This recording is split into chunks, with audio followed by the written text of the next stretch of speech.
Today is Monday, April 6, 2020. Coming up on Roland Martin Unfiltered. We'll start with the most up-to-date information regarding COVID-19 pandemic. It is significantly hurting African Americans. We'll break it down when it comes to social distancing and black churches and black preachers. There's no reason at all to be holding church services this week or on Resurrection Sunday. I will explain. Also, the president of the American Medical Association, she will join us on the show as well. Civil rights organizations are calling for the release of racial data on coronavirus testing, but also on the number of deaths. We are being impacted in a major way. The majority of the deaths in a number of states, we will explain. Also, Alabama and Maryland will examine the rates of contagion and deaths there as well. Finally, the Alabama governor woke the hell up and issued a shelter-in-place for that state. Also, did China hide their COVID-19 numbers and why? We'll talk to Malcolm Nance about that. And a recent study shows that young black people have a bleak outlook on their futures. We'll explain. Plus, seniors face difficult challenges getting to the polls, partly because of coronavirus. Also, the way the polls are set up. And how do you maintain a healthy diet and exercise routine while you're sheltered in place? Well, Cootie Mack will join us. And Tony Terry, I'm gonna show you a great video. He was walking in the park. A couple was getting married. He decided to be their solo artist. It's time to bring the funk on Roland Martin Unfiltered. Let's go. He's got it. Whatever the biz, he's on it. Whatever it is, he's got the scoop, the fact, the fine. And when it breaks, he's right on time and it's rolling. Best believe he's knowing. Putting it down from sports to news to politics. With entertainment just for kicks, he's rolling. It's on go, roll, y'all. It's Roland Martin, yeah. Rolling with Roland now. He's funk, he's fresh, he's real, the best, you know he's Roland Martin now.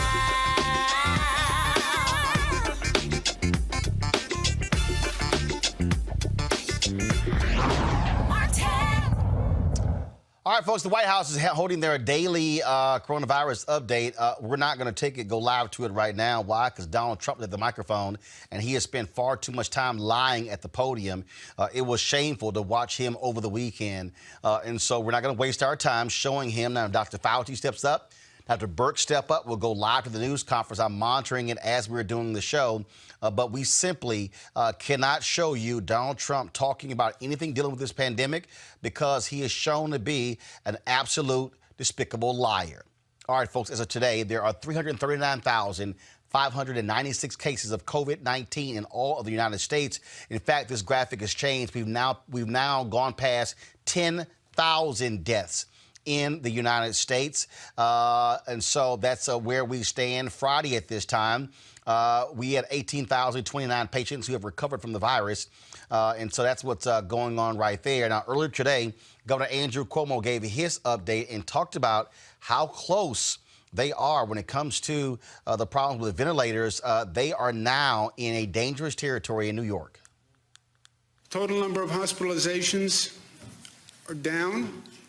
The ICU admissions are down, and the daily intubations are down. Those are all good signs, and again, would suggest a possible flattening of the curve. The number of discharged is down, but that reflects the overall reduction in the numbers. Big question that we're looking at now is what is the curve? And we've been talking about cases increase until they don't. When they stop increasing, then what happens? And the projection models have a number of alternatives. Some suggest basically the curve goes up and then drops precipitously. Some suggest there's a slight pause at the top. Some suggest there's a longer pause at the top, which is effectively a plateau effect. Or again, the straight up and straight down precipitous drop, which is the peak effect. No one can tell you which will occur. All right, folks. Yesterday, at the news conference. It was unbelievable to sit there and watch Donald Trump play a doctor on TV, telling people to try a drug that is used for malaria that is being used in some places right now. Go to my iPad, folks. I want to play this for you just to show you the kind of nonsense that's coming out of his mouth from the Daily Podium.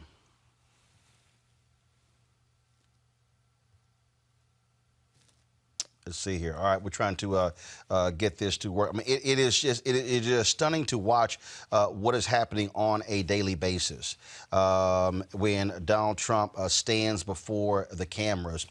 It is turning into a joke, if you will, because he is treating this as if it is a television show focused on the high ratings these news conferences are actually getting. And so let me go ahead and play this right now. So, folks, listen to this. I hope they use the hydroxychloroquine, and they can also do it with Z-Pak, subject to your doctor's approval and all of that. But I hope they use it because I'll tell you what do you have to lose? In some cases, they're in bad shape. What do you have to lose? It's been out there for a long time, and I hope they use it. And they're going to look at with doctors, work with doctors, get what you have to get. But we have it stockpiled, and we have a lot of it. And I hope they... All right, folks, joining me right now is a real doctor, Dr. Patrice A. Harris. She is president of the American Medical Association. Glad to have you back on Roland Martin Unfiltered, Dr. Harris. Glad to be with you. When you listen to that, Trump says, hey, I'm not a doctor, just go ahead and try it. You have Dr. Fauci, who is trying to consistently say that, look, this has to be properly tested. You have Peter Navarro, who is the trade expert, who is fighting with Dr. Fauci because he read some studies somewhere. Does an interview today on CNN where he says, you know, look, I'm a social scientist. I mean, this is the moment where political people should shut the hell up and allow the professionals, the scientists and the doctors to talk about these matters. Roland, we have to start and end with the science and the data. Patients trust us to do so as physicians.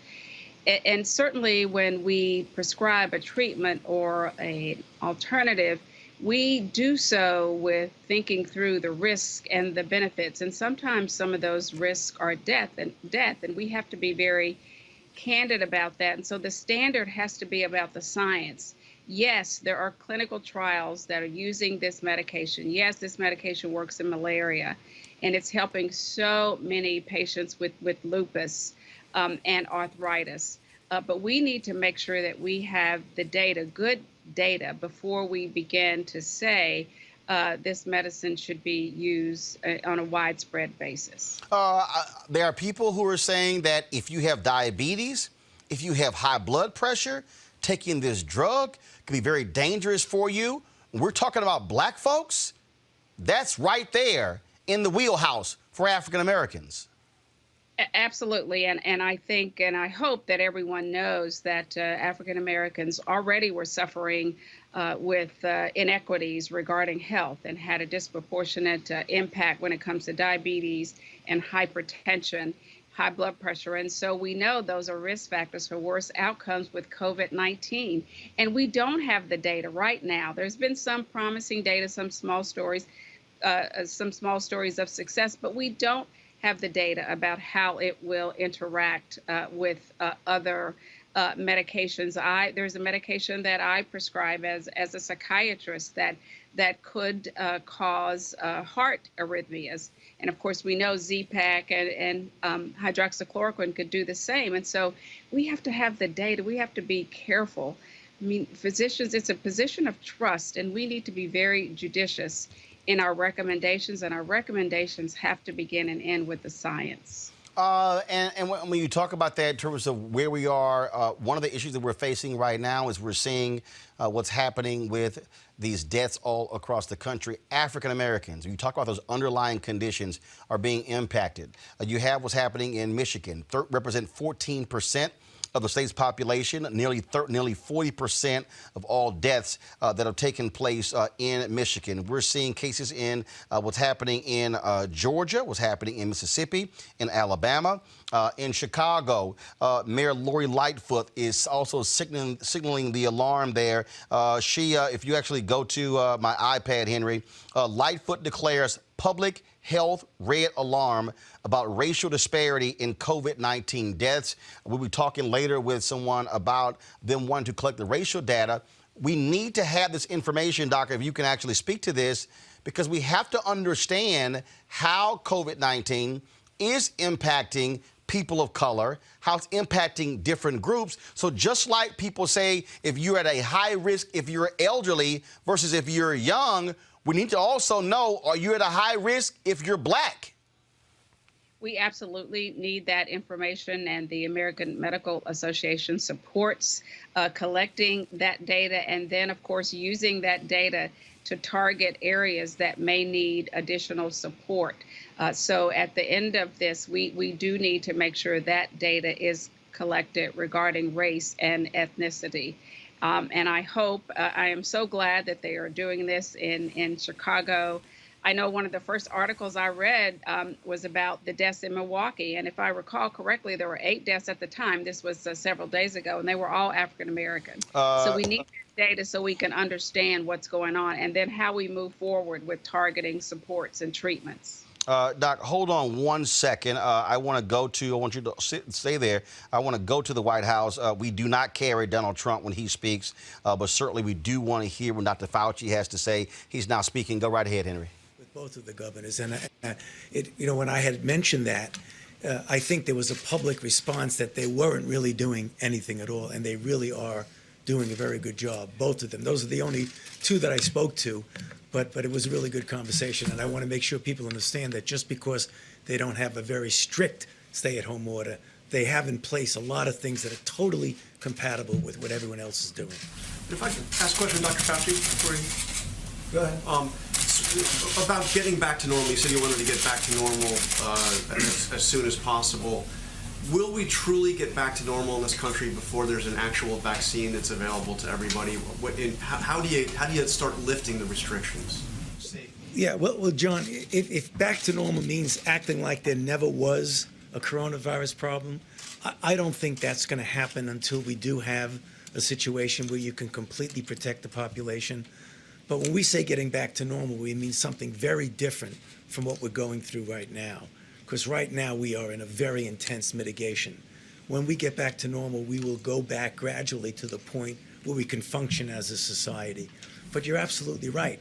I mean, if you want to get to pre-coronavirus, that might not ever happen in the sense of the fact that the threat is there. But I believe with the therapies that will be coming online and with the fact that I feel confident that over a period of time we will get a good vaccine, that we will never have to get back to where we are right back now. So if that means getting back to normal, then we'll get back to normal. I think that all right, Trump is going back to the microphone, which means we're breaking away. Dr. Harris, we were talking about, of course, the impact on these drugs for African Americans, the importance of getting that racial data as well. Could you also just please speak to to African Americans who continue to congregate, but also these Black preachers in these Black churches? We've been talking about using the hashtag Easter at home, Resurrection Sunday at home. I mean, churches can quickly be incubators of coronavirus. These folks should not be having church service. Thank you for doing that, Roland. It is so important. We have to stay at home, just no exceptions. I mean, I understand we, of course, need that spiritual connection, but we can make that spiritual connection in other ways. But at this point, it is absolutely critical that everyone stays at home. Wash your hands. Only go out for groceries or for medicines or any health needs. Everybody, please stay home. The AMA has sent a letter out to the National Governors Association asking those governors, I believe it may be 8 or 9 now, that have not activated a stay-at-home order to please do so. We know this works. We've seen it. We've seen the first early cities who started this early. Their incidence of cases is lower. And so physical distancing is the absolute best strategy we have for flattening the curve. We've talked about that. That is the best strategy. So please, everyone, stay home. Last question for you. I have to ask you about masks. So now the CDC is saying that if you have to go out in public, to wear at least some kind of cloth over your face. And so I have here, I had to go ahead, and of course, I have my Kente mask. And so, okay, so this is not an N95 mask. Are they saying that reserve those for medical professionals, for first responders? And when they say any cloth, so can you just explain that for the people who are watching so they can understand or decipher what was being said? Happy to do so. The first thing I know, because I know it sometimes gets frustrating because the recommendations do change. But Roland, my grandmother used to say, when you know better, you do better. And that is where we are with the data. As we get more data, we may change recommendations, and people should see that as a positive. People should see that, oh, they have new data, new and better ways to make sure I am safe. So yes, the CDC is now recommending the public go out with a cloth mask. Your mask is great. I really like it. But yes, to your point, not the surgical mask and not the N95 respirator mask. Those should be reserved for frontline workers or other healthcare professionals. So yes, I've seen lots of creative Facebook posts about ways to make masks. Please do that. Remember, that is mostly protecting others from you in case you are infected. We know that you can still infect others if you are showing no symptoms. And so that is why the CDC is now recommending those masks. However, Roland, I want to stress that is not instead of staying at home, washing your hands, right, and physical distance. That's in addition to. And also, people also need to understand, because like I had somebody who was, when I went out to get gas, and they were like, oh my God, wear your gloves, and they should be covering your head. I was like, yo, calm the hell down. I said, first of all, I'm at the gas. There's no one within 10 feet behind me, no one within 10 feet to my left, to in front or my right. And so they're like, oh my, yeah, but coronavirus is airborne. I'm going, but if there's no one around me talking or coughing, there's nothing that's actually airborne. And so people are totally freaking out.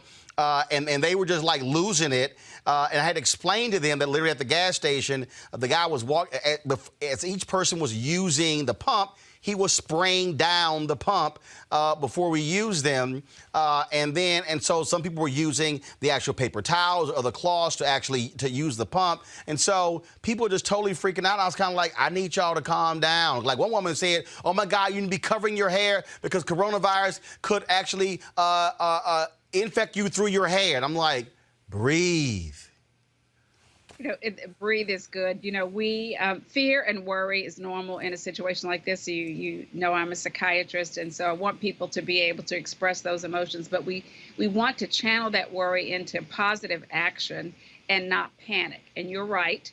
We have to get gas. Those of us who have to be out for essential services, as long as you maintain that 6 feet of distance. Now, it was very nice of them to spray the pumps down, but certainly if you touch anything, just wash your hands. Wash your hands when you go to the grocery store. The first thing you want to do is come in, put away, maybe wipe down, but wash your hands. So we want people to be careful, be proactive, but not panic. All right, then Dr. Patrice Harris, President, American Medical Association. We appreciate it. Thanks a lot.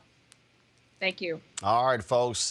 We talk about, again, as we talked about with her, how are we being impacted the most with the largest committee for civil rights under law, and hundreds of doctors are calling for the federal government to release race and ethnicity data on infections and deaths from COVID-19. There are reports that the pandemic is affecting African Americans at a disproportionate rate. As I said to you, we see the data is coming out of Michigan, what's happening in Milwaukee and Wisconsin, what's coming out of New Orleans, what's coming out of Chicago as well. Joining me right now is Dorian Spence. He's the Director of Economic Justice for the Lawyers Committee for Civil Rights Under Law. Dorian, explain to people why this data is vital. Well, first of all, thanks for having me on, Roland. This data is vital. What we know is that African Americans have suffered disproportionate health outcomes because of racial bias in the healthcare field. And some of the diseases that African Americans suffer from exacerbate the COVID-19 virus.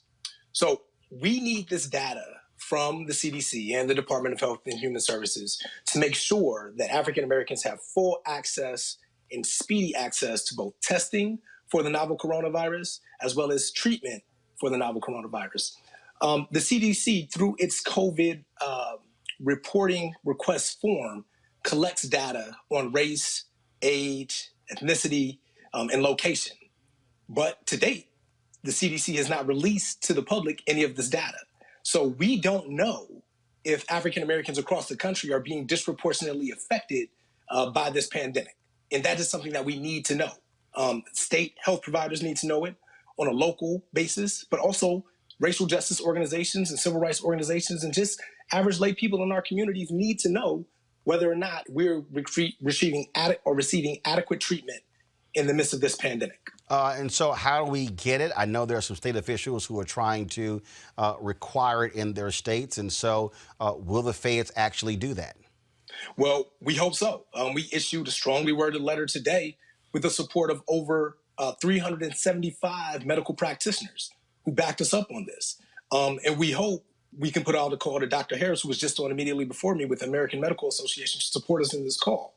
But we're asking for the CDC and DHS to provide daily updates on the race and ethnicity of those who are testing positive for the coronavirus. What we have seen across the country is a narrow slice or snapshots of what's happening on the state level. I think you pointed out Illinois, where the population is 14.6% African American, but African Americans make up 28% of the confirmed cases, or in Michigan, where African Americans are only 14% of the population, but they make up 34% of the cases for novel coronavirus, as well as 40% of the deaths, right? There are some states that are doing the right thing, like the District of Columbia is doing the right thing. They're reporting out on these numbers. South Carolina is doing the same. So is Illinois, so is Michigan. But I don't see why this isn't a 50-state push to provide the public and the medical community, as well as civil rights organizations like the Lawyers Committee, with the information that we need to hold health systems accountable to our communities. All right, and if folks want to stay in agreement with you guys, where should they go? So our ask is actually twofold, Roland. Number one, if you are a doctor and you're working in the healthcare field and you're seeing this bias play out in real time, if you see that our communities are not receiving the treatment that they deserve in the midst of this pandemic, we want to hear from you. You can email us at health, HEALTH, @lawyerscommittee.org. But to your viewers, we understand that this isn't just a pandemic that strikes the medical field or the legal field. This is affecting everyday people. And if you want to stand with us united in our call for the CDC and the Department of Health and Human Services to release these numbers, you can sign on to our change.org petition. I will drop it in the chat box on your Roland Martin Unfiltered live chat box on YouTube. And we'll tweet it out, and we'll tweet at you as well, so you can raise up the change.org petition as well, Roland. All right, we surely appreciate it. Thanks so very much, sir. We treat you right. All right, folks, Alabama has already seen more than 1,500 confirmed cases of coronavirus and 26 confirmed deaths. Now, the numbers dropped over the weekend, but Alabama could have the highest per capita death rate in the country and the fourth highest total death count. Currently, there are 1,952 cases and 49 deaths. You can also see how that breaks down. Now, over the weekend, Alabama Governor Kay Ivey finally issued a shelter-in-order place. Joining us right now is Roy Johnson, a columnist with AL.com. Roy, you wrote a column saying better late than never and that we need to pray. There was so much pressure, and here's one of these Republican governors, red state, just like Tate Reeves next door in Mississippi, like Ron DeSantis in Florida. They were taking so long, and it was as if they were waiting for more people to die to go, oh, I guess we better go ahead and do this thing. A week before she finally told Alabamians to stay at home, Governor Kay Ivey sort of blithely said, we're not California, we're not Louisiana, we're not New York, when actually we were worse than some of those states when it comes to corona cases, positive cases, and deaths per capita. And over the next few days, it became very apparent finally to her that the state needed a stay-at-home order. We had an order here in Birmingham, led by the city council and Mayor Randall Woodfin a week prior to that, a shelter-in-place ordinance that dramatically limited the number of businesses that could be open, that was very specific about restaurants and bars doing takeout, and said exactly for the most part, I mean, there was some glitches early on regarding what you could and could not do in terms of going out, and your guests have already outlined that.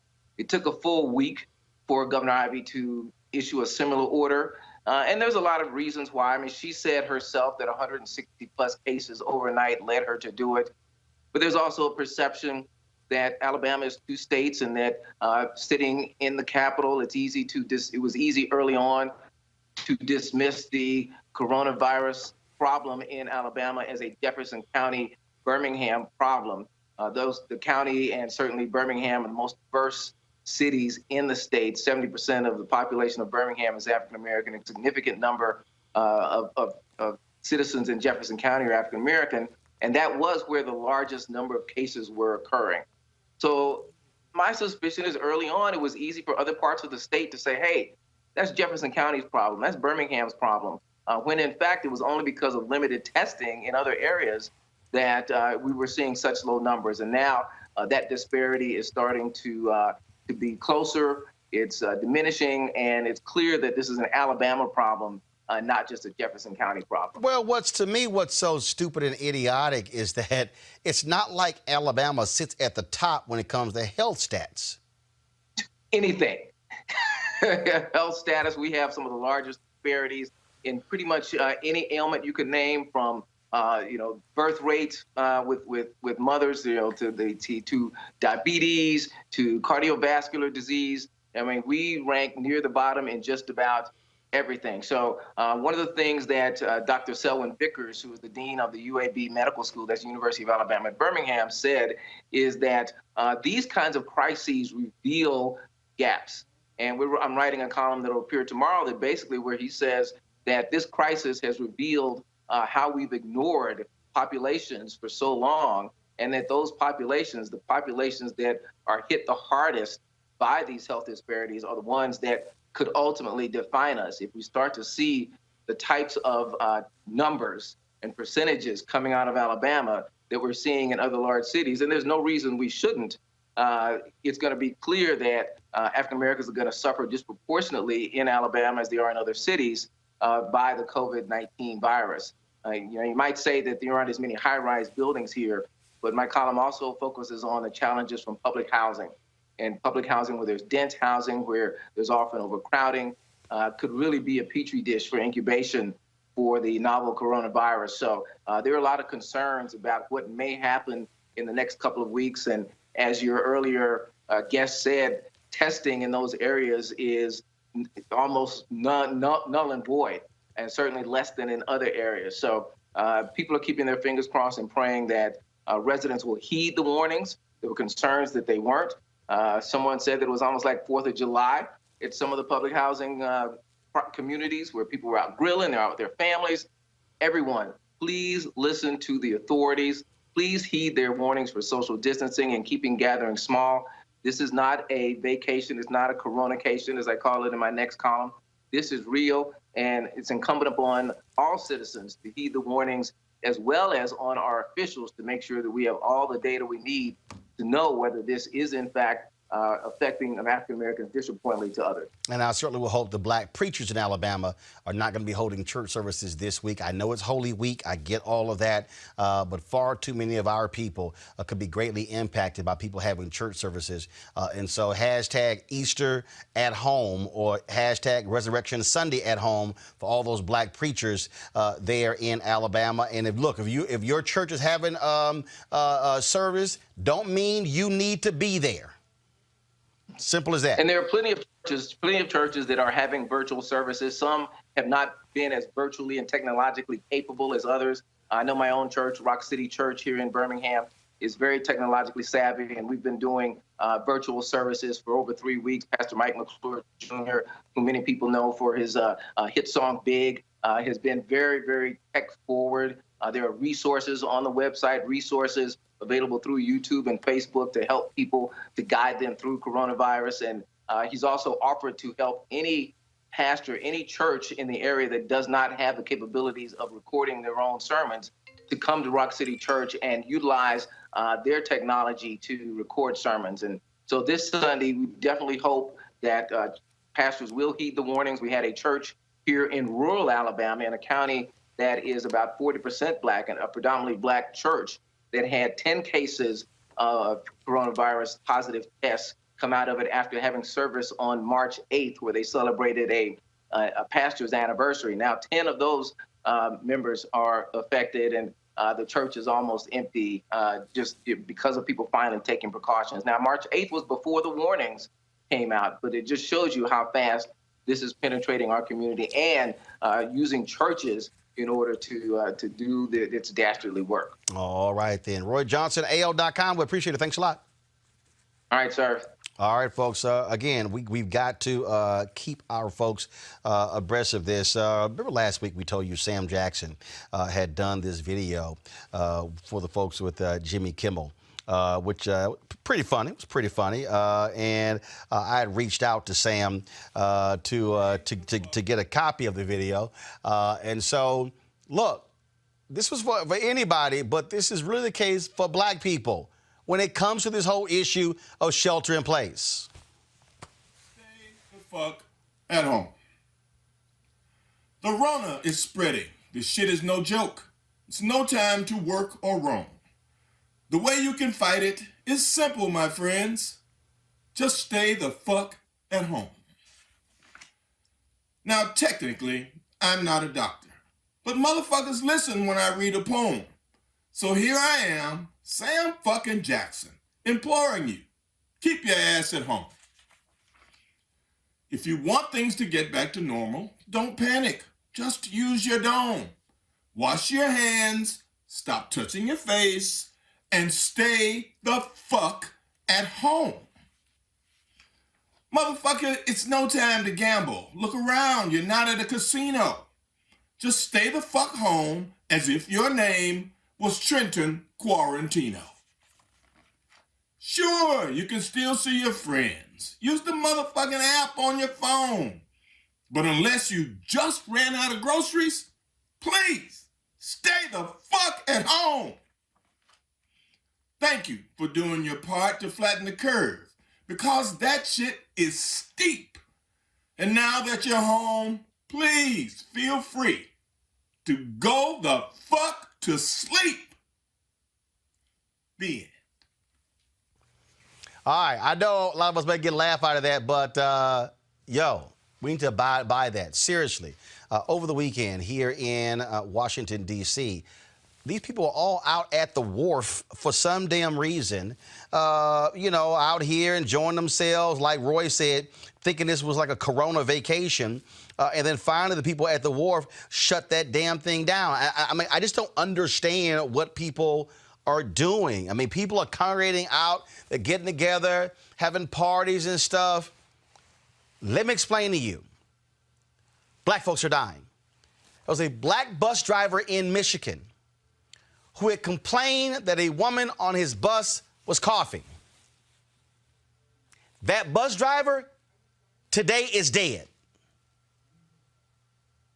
Dead as a result of this.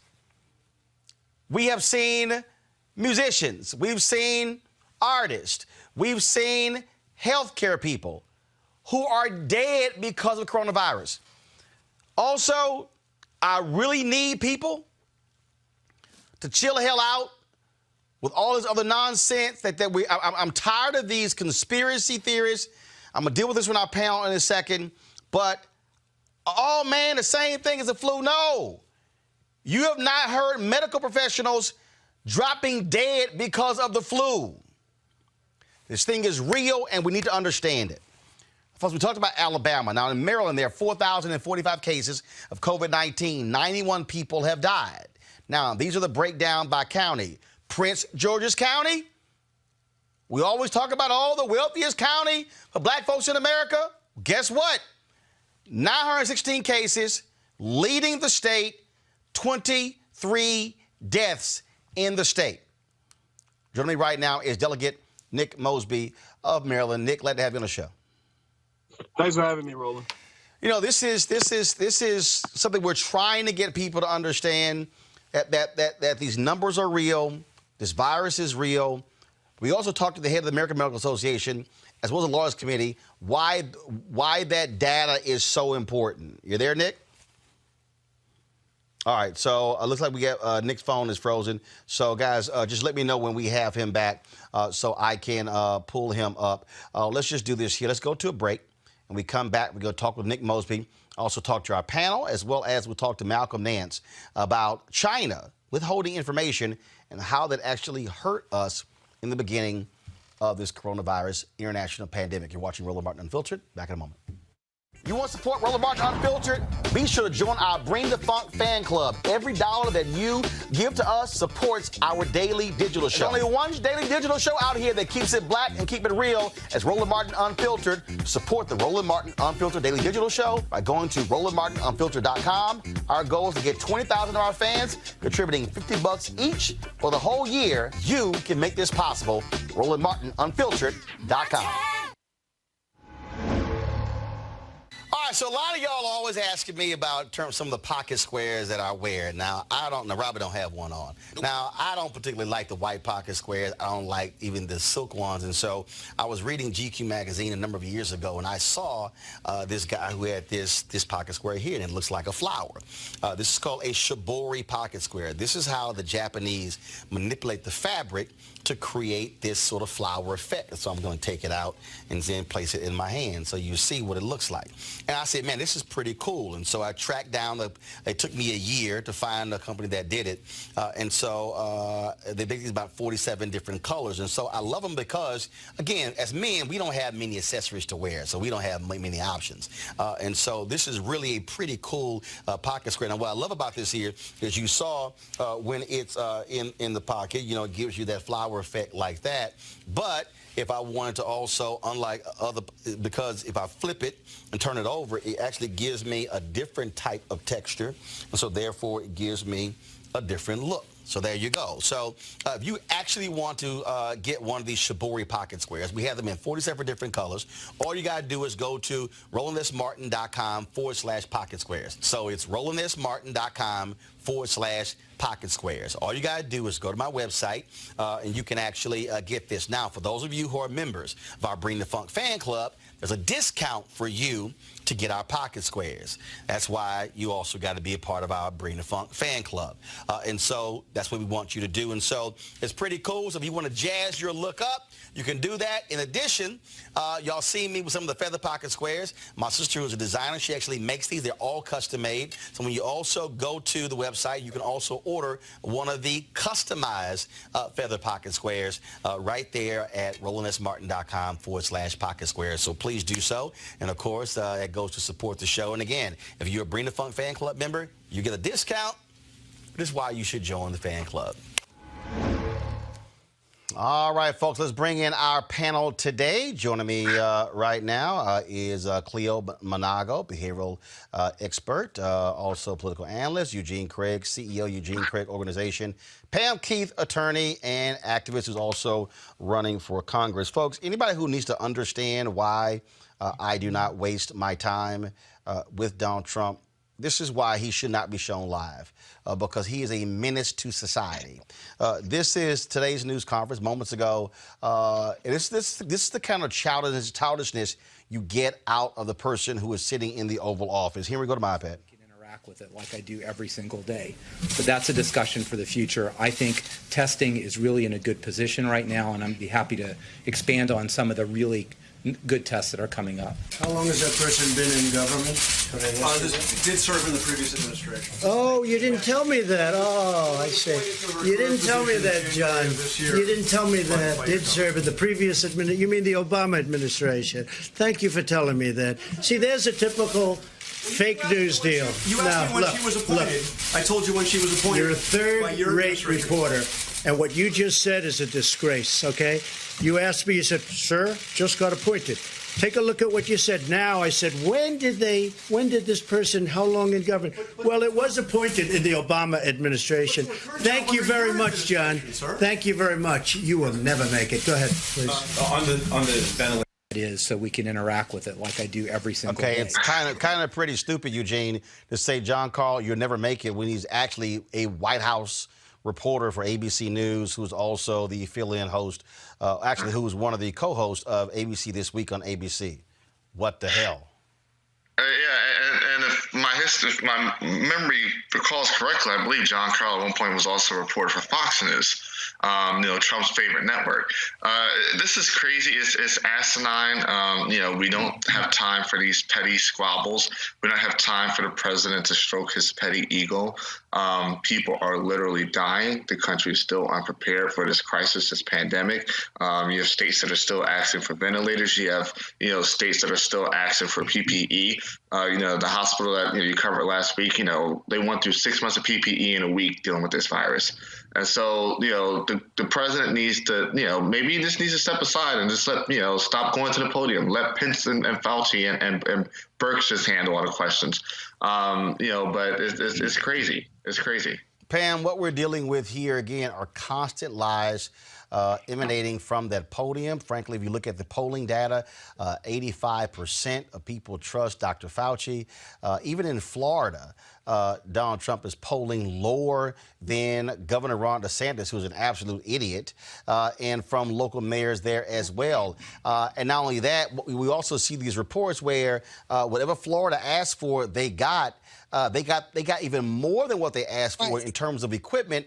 Right. Yet other states, he hasn't sent that. And so it seems as if Donald Trump is sending gear based upon electoral college strategy.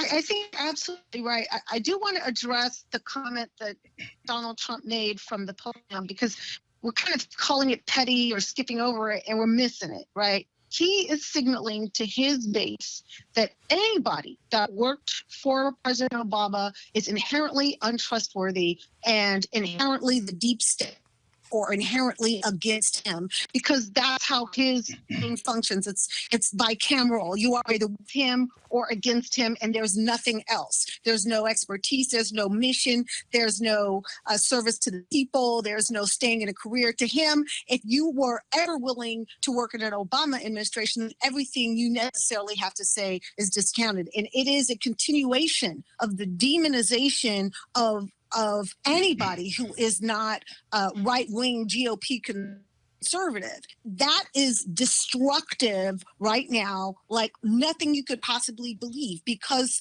facts, data, information is being rejected by large swaths of our fellow Americans only because it comes from someone they believe to be in cahoots with whatever they call the deep state, right? They are willing to put their lives, their children's lives, their parents' lives in jeopardy because they've been so conditioned to believe that everything Democrats say is, when in fact, Democrats don't hoax it at all. That is purely GOP conspiracy territory. When we decide to accuse somebody of something, 9 times out of 10, they're going to end up in jail. That's where Manafort is. That's where Gates going. That's where Flynn's going. When we come at them, we always land it because we don't do hoaxes. We do science and scholarship and education. Well, we don't do hoaxes. Well, the thing here, Cleo, people are literally dying, and I keep making the point that, look, ain't nobody going to save us but us.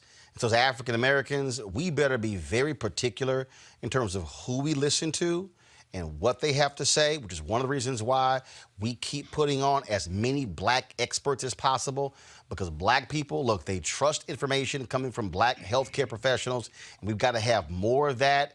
But what we're constantly seeing out of this administration is that they are picking winners and losers. It is obvious the game that they're playing, Cleo. Well, I definitely want to address how I think black people should deal with this coronavirus issue, but I want to go back to saying that, believe it or not, Trump is doing what he's always done. True. Trump has not changed up.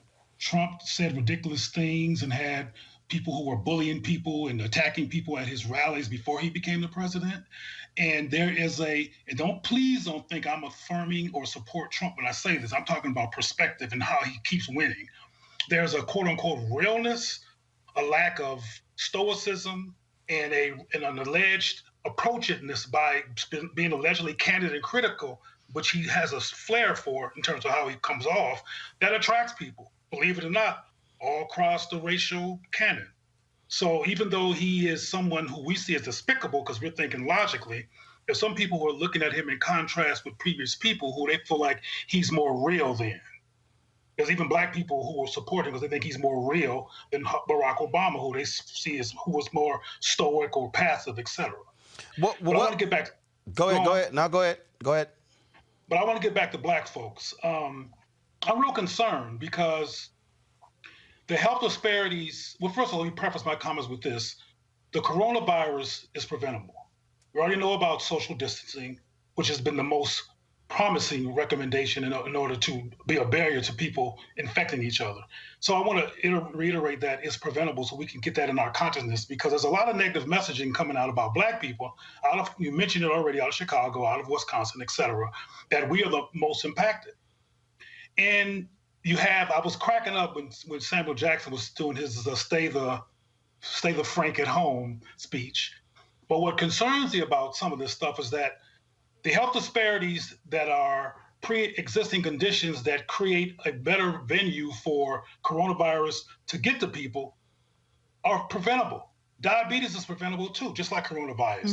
Right. Hypertension is preventable too. Cardiovascular care illnesses are all preventable. Right. So we need to tell people to stay the F out of all kinds of places that are creating health disparities for us. Right, but what we're dealing with here is, look, in the present, in the now, how do we deal with it now? Let me bring in Nick Mosby, delegate from Maryland. We have him back. We had some phone issues earlier. Nick, are you there?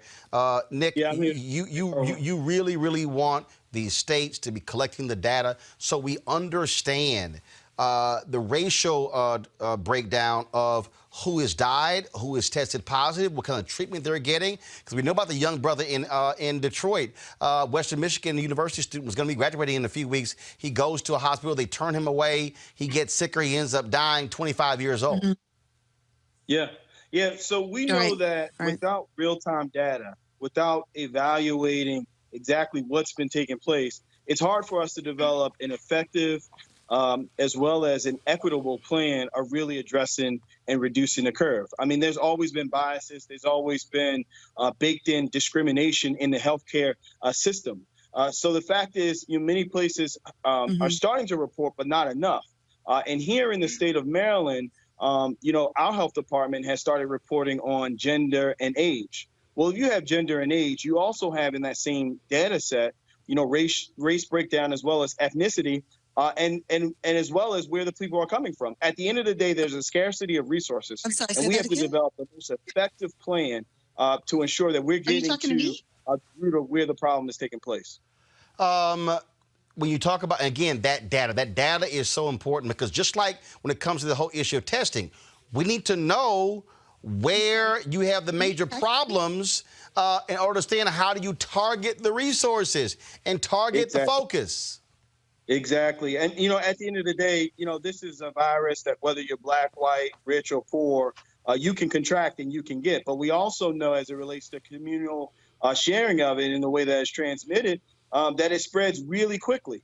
So I keep saying to the governor, why not release the data? Why not allow Baltimore City, Prince George's County, Anne Arundel County, all these places know exactly where their populations and their pockets of problems are so we can address it. It provides us more effective and more equitable treatment again. I mean, at the end of the day, if you have an area, it makes sense to go in that area with stronger engagement, with stronger testing, with stronger outreach and treatment. We can't do that if we're in the dark. Without the data, we're in the dark. And every day that we go on without having the data, that breakdown and where folks are coming from, we are lost. We're shooting in the dark. In fact, Nick, to your point, just got this tweet. Louisiana just released COVID-19 data, which shows that African Americans account for 70% of all deaths in the state. They make up 32% of the population. Yep, and we're seeing that everywhere. So we're seeing the overrepresentation of the folks who are being hospitalized, who come back positive, and ultimately who are dying. The interesting thing is, who are we testing? You know, are we going to see overrepresentation of Black poor communities being tested?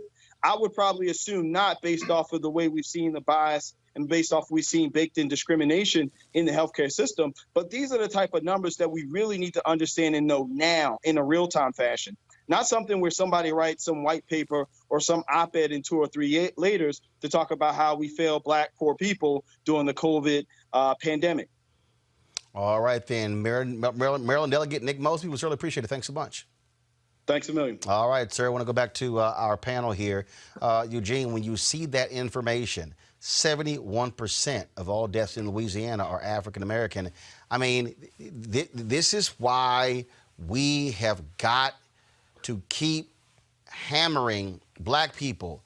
Stop congregating. Stop getting together. I know people want to go to church. I know when somebody dies, they want to go to a funeral. But we're actually creating more funerals by congregating. Yeah, I mean, look, this is really simple. You know, social distance, shelter in place, and this, virus will, stop spreading. You stop the spread, you can somewhat return to normal. But the first part of that is actually stopping the spread. And folk have to understand that. What happened at the wharf this weekend, yes, it was a place of business that sold food. That's technically was essential. But when you overrun it, you help the spread. I'm seeing people having quote unquote quarantine parties. I mean, it's crazy. It is absolutely bananas out here. In fact, I saw this photo, Pam, over the weekend where in Brooklyn, they said lawn closed, and there were no Black people who were out there, but all these white folks sitting out there having picnics, and I'm going, you dumbasses see that sign that say lawn closed? There's a reason why they don't want you sitting outside. I just don't understand the psyche of people who are acting as if, this is not really going to really have an impact on me. This is absolutely crazy. I wish I had it. There was some woman who was just going crazy, Pam, and she was, this is a hoax. This is this, that, and the other. Right. And then her family posted a GoFundMe page where they announced that she had died because the idiot didn't believe coronavirus was real. Right.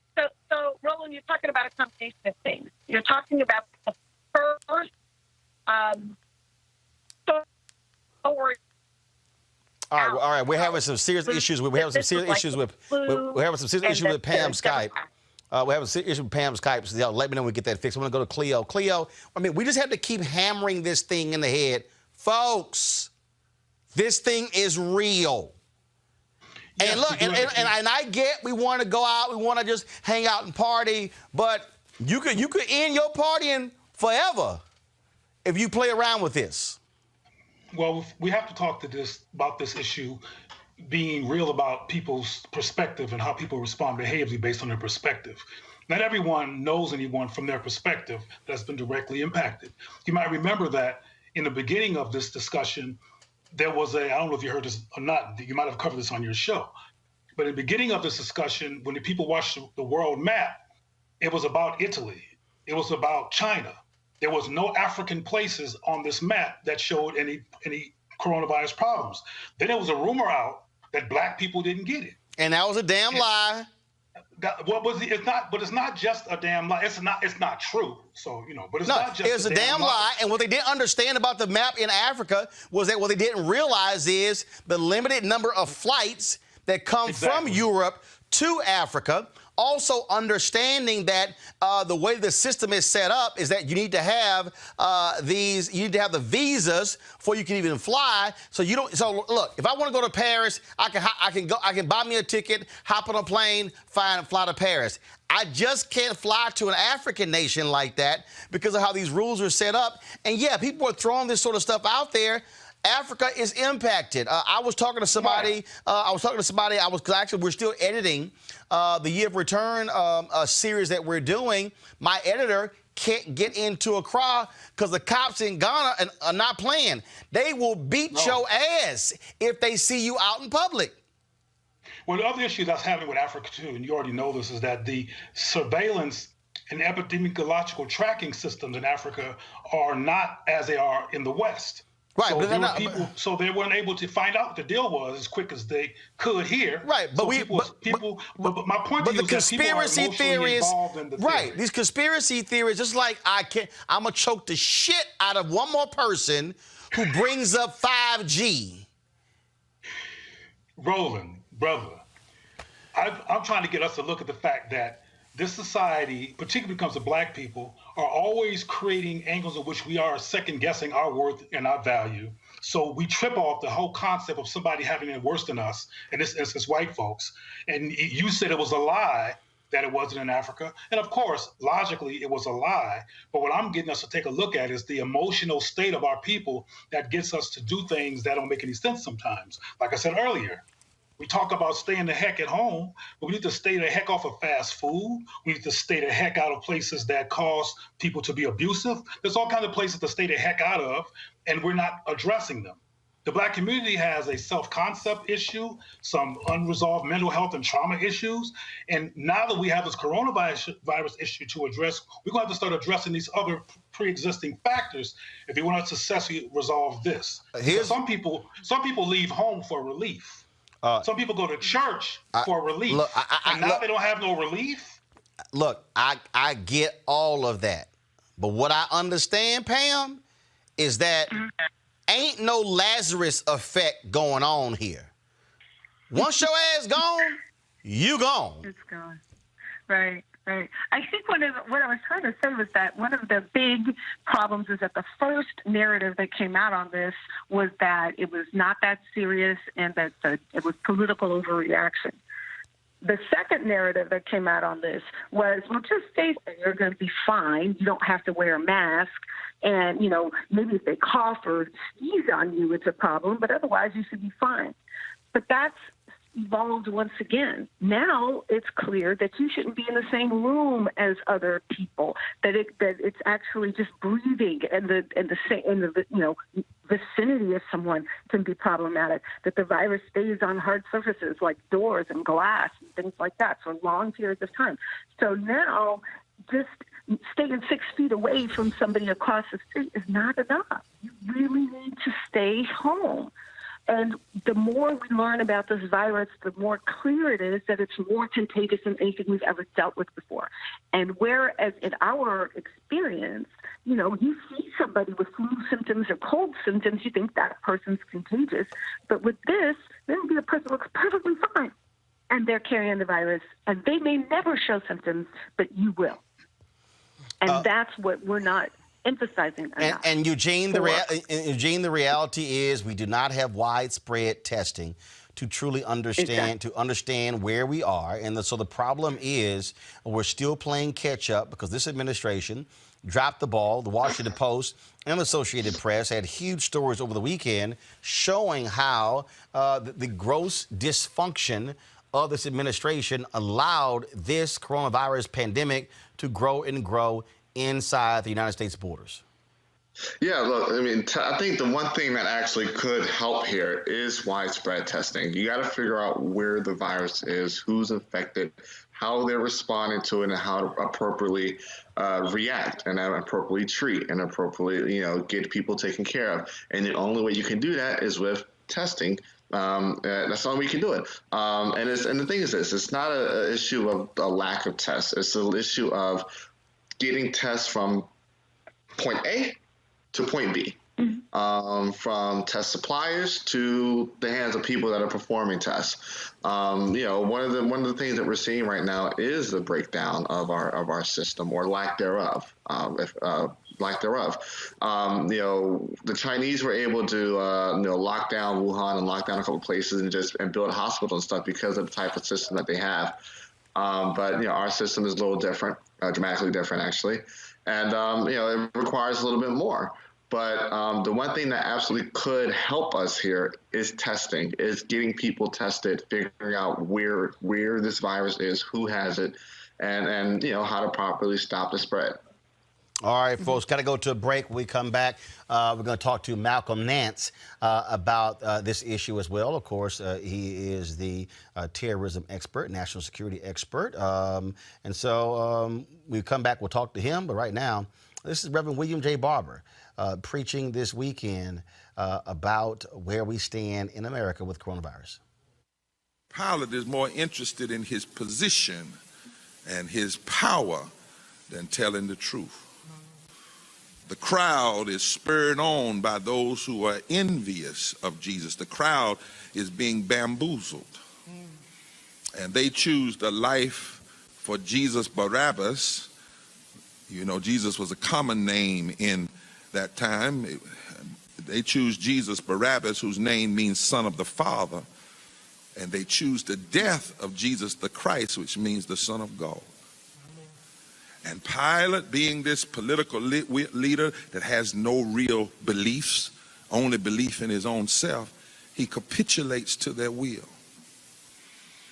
And his view is, if political stability for himself requires the death of innocent people, if his poll numbers require that innocent folk die, if his dreams of authoritarian rulership require that movements be put down and innocent people die, then so be it. All that matters to him is that my position is protected. And he says, in essence, what can I do except wash my hands of the whole business and hope that so much innocent blood doesn't leave a stain on my leadership.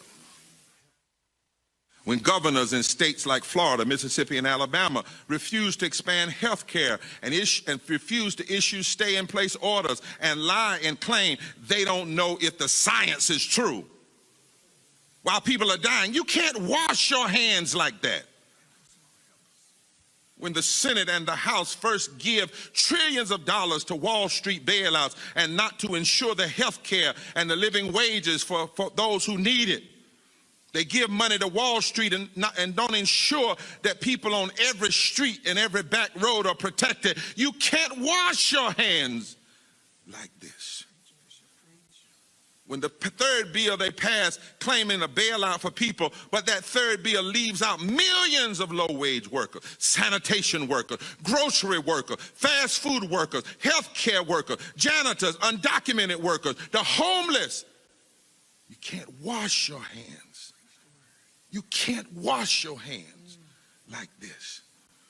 And when preachers who have supported Trump's wrongs and when religious nationalists go on TV and say the reason America is suffering because of those people who don't like and support the president.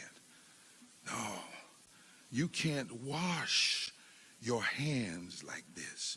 Or when religious leaders call their congregations together anyhow and tell them it's a test of their faith, when it's really about them wanting to make sure they don't lose offerings and lose tithes to support their outlandish lifestyle, and they're willing to risk lives.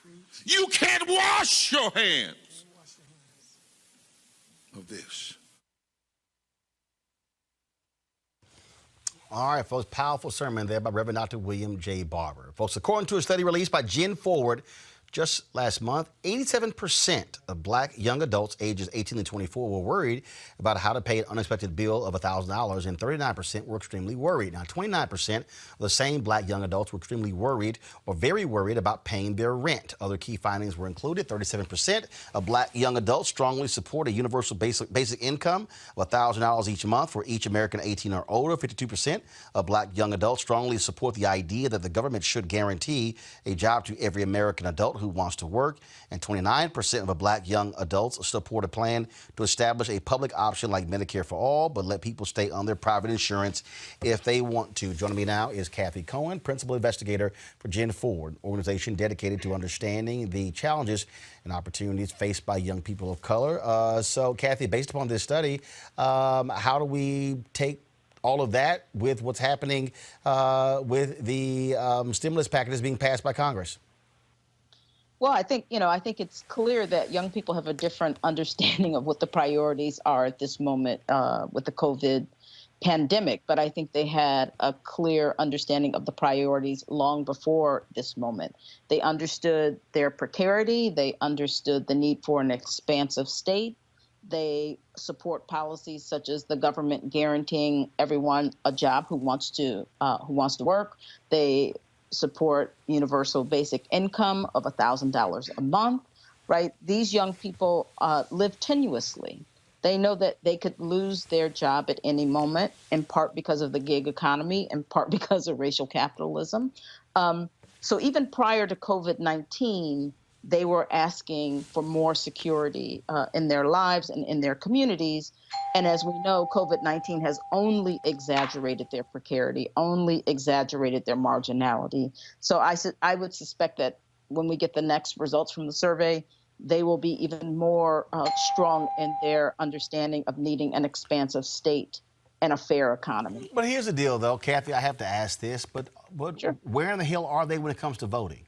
I mean, everything that you just laid out, there's a direct correlation between all those things and voting. We saw in the Democratic nomination where Bernie Sanders, all those things there line up with his agenda, and he kept saying he's the one who can bring them out to the polls. Yet when you look at the hardcore numbers, that wasn't happening. And so my whole deal is one thing to say, I like or I want this. Another thing is to say, I'm going to work to make it happen. Well, here's the truth. Come on now. We know that very few people work to make elections happen. What we do know is that the reason people often show up to vote is because of the networks that they're involved in. The older you get, the more likely you're to be around people who have voted, the more likely you're to be in organizations that mobilize you to vote. And so while, yes, we can blame young people for not going to the polls. No, I'm not blaming. I know, but I'm saying, so what we have to do is, what is the infrastructure, right, that will mobilize them to the polls, but will not just mobilize them to the polls, but will activate them throughout the year, outside of election years. Here's my struggle with this. First of all, there are institutions that are there that do that. Which one? The issue that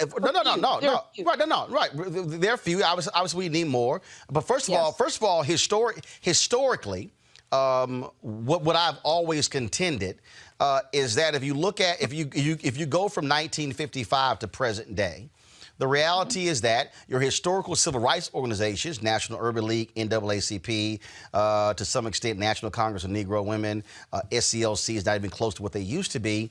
Those entities still exist because you had infrastructure and they still are there. I have long said that the one vehicle, actually there were two vehicles, but the main vehicle that young people were involved in this process was SNCC, the Student Nonviolent Coordinating Committee. Once they begin to make that shift towards being far more radical, then all of a sudden you begin to see them die out, and so SNCC goes away. And so you have not had that historical organization with infrastructure that was specifically targeting young people. But what I keep saying though to people, I don't care of what age, you can say I want this. But in this very system, you can say we need to change the whole system. That's fine.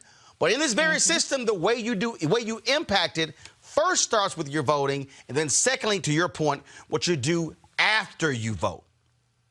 Right. But I think it's, I agree with most of what you said, but not all of what you said. And I think that there are organizations since SNCC, right? Because I think we do a disservice when we say there was this kind of golden moment around the civil rights movement, and there hasn't been anything since. If we think of the movement for Black Lives Matter, BYP 100, I mean, there are any number of organizations that mobilize young people into the streets in ways that we haven't seen in years. So I think in 2016, they decided after 8 years of Obama, and having actually to mobilize during the Obama administration, that they weren't going to get involved in politics. I think this is different this year. I think we've seen the Working Family Party and the Dream Defenders come out and endorse Sanders or Warren. We've seen them begin to think about what are strategies to mobilize young people and get them to the polls. But we have to be thinking about what is a broader infrastructure of mobilization that speaks to the issues that matter most to young people, that pays attention to the ways in which they communicate. So how do we build social media platforms also that help with that mobilization, and that support organizations like organizations connected to the Movement for Black Lives that have, yes, a radical vision, thank God, but also understand the necessity of mobilizing people to the polls, but beyond the polls. And so I can't buy into the fact that we haven't seen No, follow me here. Follow me here why I use SNCC as the model. Because follow me here, because here's why. Because here also was the failure of Black Lives Matter. And the reason I can say that because I was specifically communicating with them in this whole deal. What I kept arguing early on, I was like, I hear y'all. I said, but let me tell you this one word that you better understand: infrastructure. And what happened was there was a lot of, oh man, them old groups. This is what I kept saying. I'm talking about to the top leaders. I said, let me be clear with y'all. You can say they old, you can say they've been around. I said, but the fact that you still can criticize them speaks to infrastructure. And here's what happened. After 2016, the leadership, you know what they all came up with? Damn, we really didn't focus on this infrastructure thing. Because what happened was, and here's the deal. I was talking directly with them. And the only reason I'm using, the only reason I'm using the SNCC as the example, the only reason I'm using SNCC as the example, because that serves as the umbrella organization. What we're seeing is that when you talk about a movement, what happened, because all this emphasis during Obama was on Obama in D.C. What they then begin to realize was, oh, dang, wait a minute. If you really want to affect mass incarceration, you actually got to come back local to select new DAs. Oh, wait a minute. There are 2.3 million people who are in federal prison, only 10% of them on federal level. So that means that the other 2 million are actually in local and state jails. And so what they begin to realize is you have these local entities who also needed access to national fundraising infrastructure. And so where they've been struggling and meeting, and as they've been discussing, is how do you put the building blocks in place so when somebody gets burned out and leaves, the whole thing doesn't leave, that they simply leave, but the entity is still there. And that's where, in the discussions that I've had and also been working with a lot of these young folks, is, you know what? I criticize that, but I also got to respect the infrastructure because put in place to still be here if I'm not here. I think that's right. But here's the thing. We both have worked with these young people. I've worked with them for, over a decade, help them build organizations. I think if you look at something like the Movement for Black Lives, that has over 150 organizations tied to it. I think to say that they haven't been paying attention to infrastructure, to me, is probably the wrong. I'm not saying they haven't. I'm saying they have. Yes, but they realize the shortcomings. They realize the initial shortcomings of not really having the grounding of the infrastructure. That's what I mean. Right, but I think they have an infrastructure, but I think now they're pivoting back towards electoral work. I think in 2016, people were still in the streets. People, I've interviewed lots of young people, done studies on young Black people, and while they are very proud to have lived through the Obama years, they don't feel necessarily like that presidency transformed or significantly impacted Black communities at a material level, right? So I think now in 2020, they're paying attention and working around electoral issues. But let's be clear.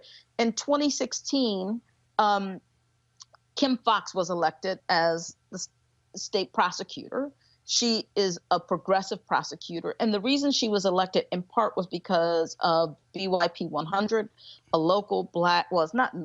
national Black youth organization with radical and imaginative politics. So I want to be clear that part of the reason that we know the statistics about mass incarceration, that we have an abolitionist framework, that people are, in fact, electing progressive, if there is such a thing, progressive prosecutors, is because of young people who kind of helped us embrace that language, who built that infrastructure, who kind of sold that message and said, this is a different vision of the work we have to do around mass incarceration. Right. I mean, so all of that is to say is that in 2020, I think we have the potential to see them have an important impact on this election. Right. But here's the other concern. The other concern is that we now see all of these young people who support Sanders, but Sanders is not going to be the nominee of the Democratic Party. Right. So what will happen to young people in terms of turning out in 2020 in November? And the argument that I keep making to those very people is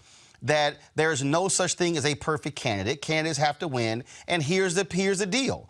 If you don't turn out in mass numbers, your candidate is guaranteed not to win.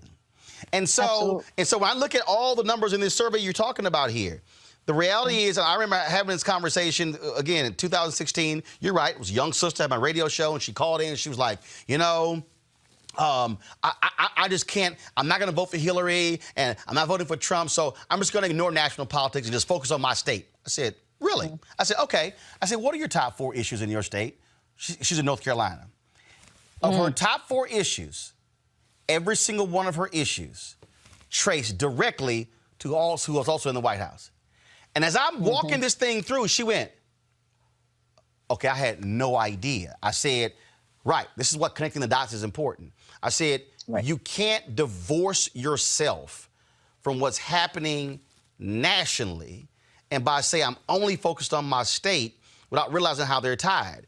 And to all these things that you just read off and that I just read off, what I've been saying for years, and again, as somebody whose parents who were in their 20s and 30s, worked with our civic club and worked campaigns and went door to door and made their 5 children do the exact same thing.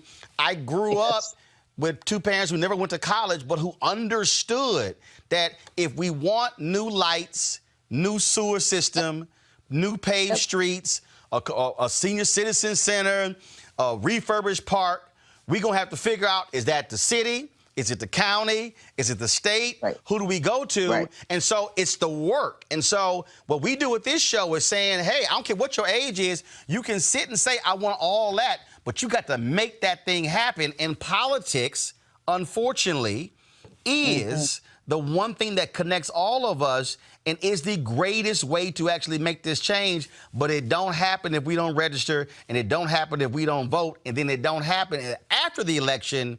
We then don't organize to then make them do what they said they were going to do. And if our person, in the case you mentioned Sanders, even if our person loses, we're still constituents. But here's, and I know you got to go, but here's the issue. No, I ain't got to go, Kath. This is my show. That's true. Go ahead.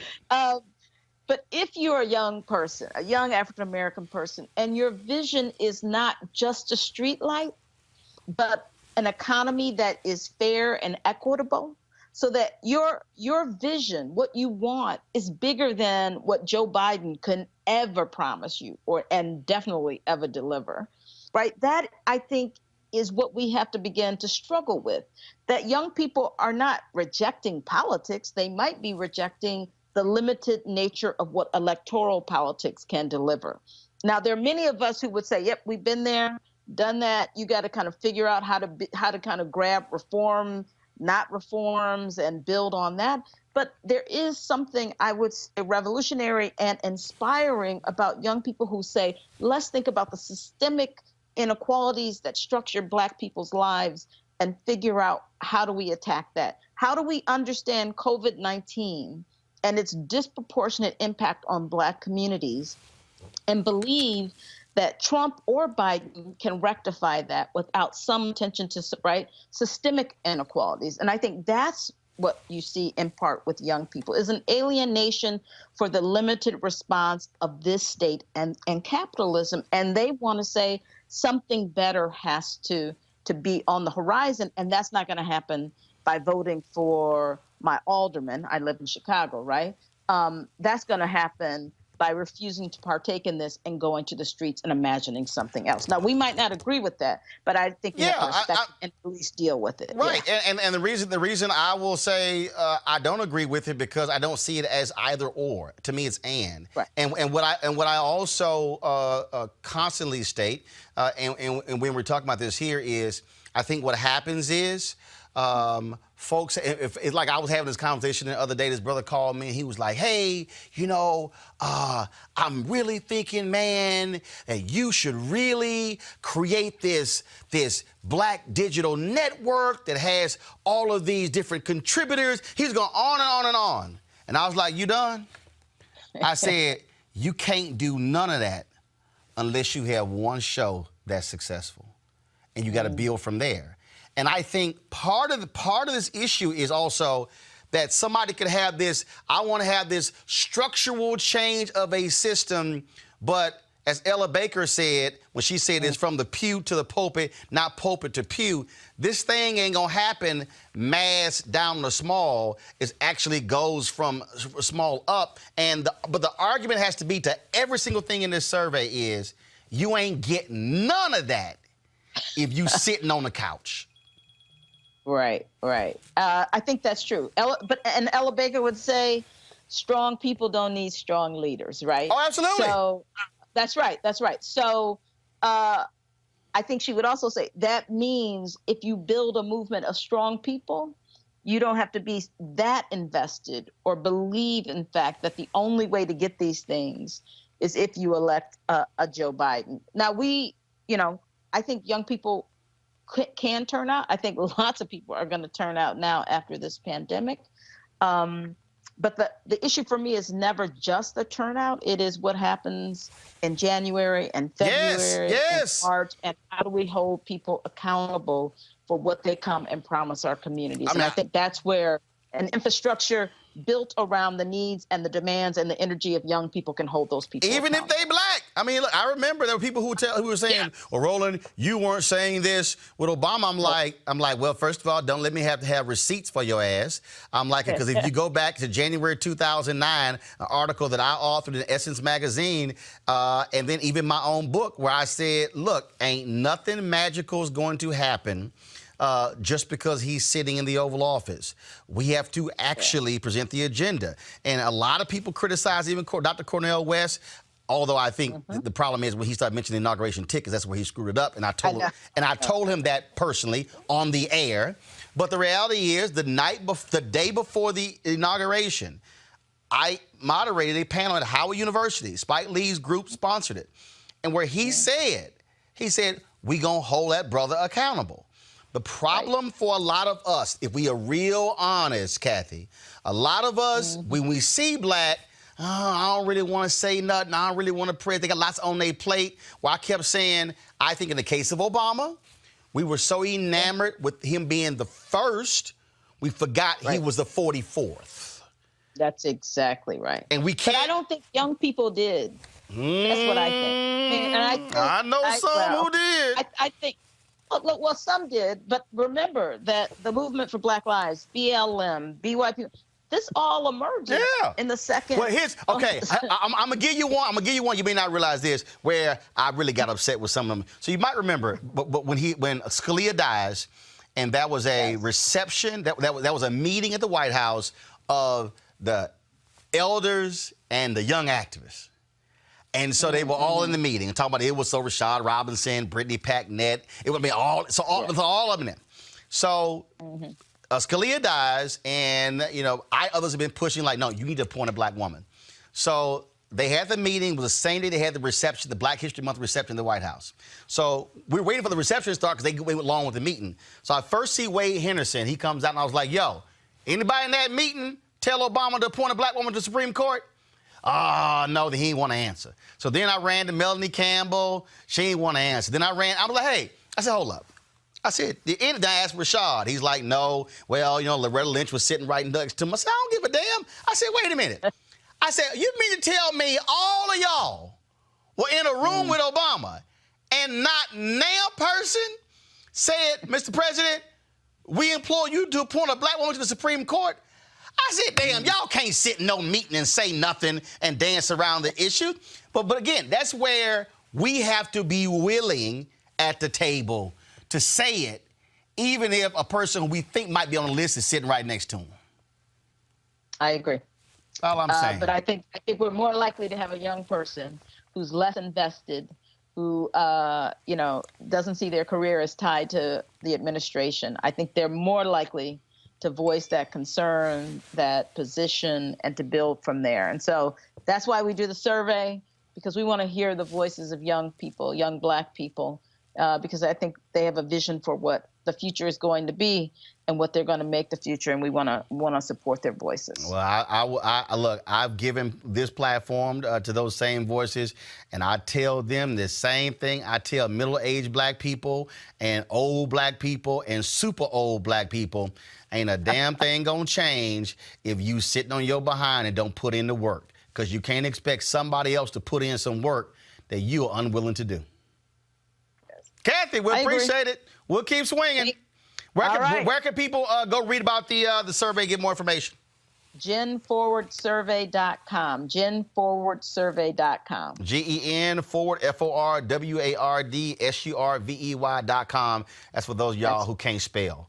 All right, then. Kathy Cohen, I appreciate it. Thanks a lot. All right, thank you. All right, go to my panel here. First, I want to go to Cleo. Cleo, what do you think? I think that both of you in that system were right. I think, though, that, as I say all the time, hey, what can I say? Black people live in a hostile environment, and we need, because the environment is hostile, clear indication that somebody affirms us and has our back. When Obama ran for president, as you know, we never had such a high voting turnout record ever in history, at least in recent decades.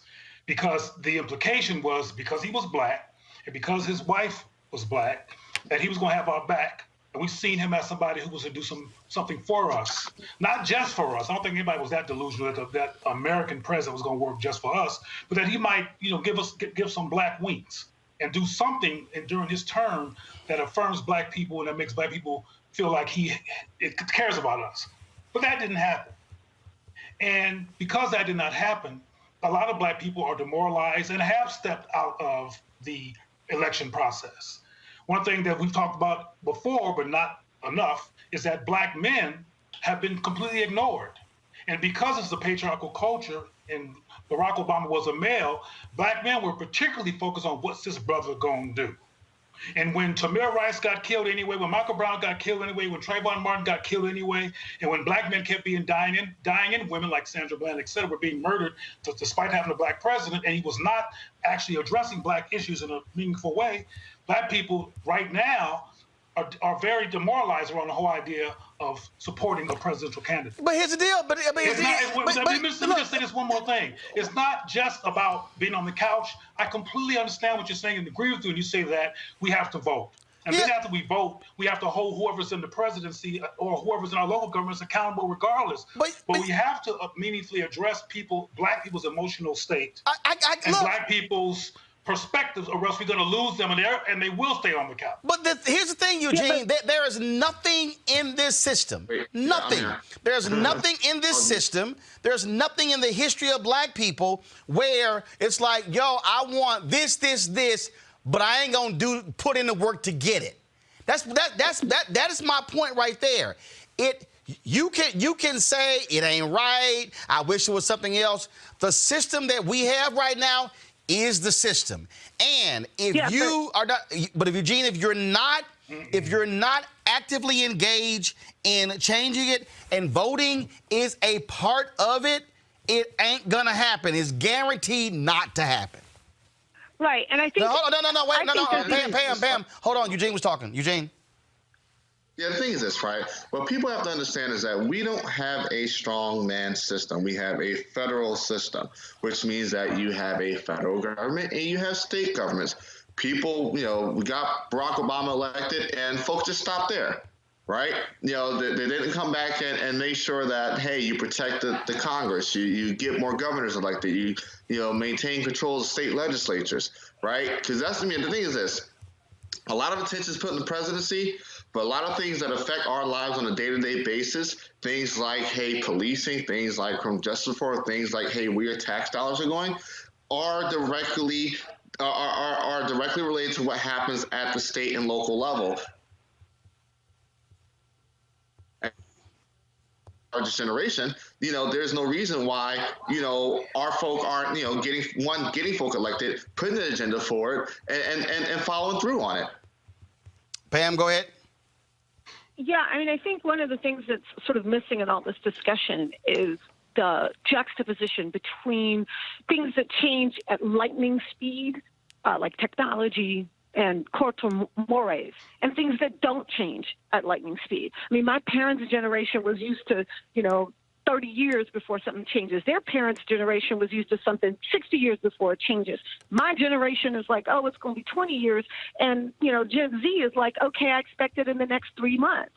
Because that's the speed with which change happens around them, and they can't contextualize why making an argument that, universal basic income or Medicare for all, clearly morally more sound, would make more economic sense in a lot of ways.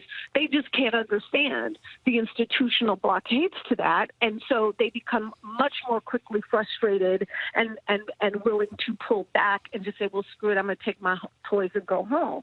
And here's the thing that they don't understand is that my grandmother, your grandmother, probably had to vote for people who were horrible just to keep out people who were 10 times worse from power.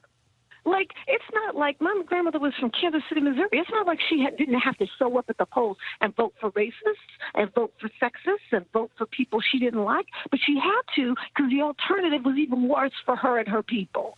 And that is a notion that for some reason we cannot penetrate in younger people, the notion that there is something far more dangerous to them and what they want to accomplish than the person that they feel is a disappointment. Well, yeah, Joe Biden may be a disappointment for a lot of young people, but they are literally incapable of processing at times, not everybody and not all the time, but at times, they are so resentful of having to give their power or their vote to a Joe Biden they don't like that they're not even contemplating that by doing so, they're taking power from the monster who is sitting in the White House right now. Well, the thing again, to me, I keep this thing as very basic and as fundamental as possible. Let me know when Malcolm Nash is there.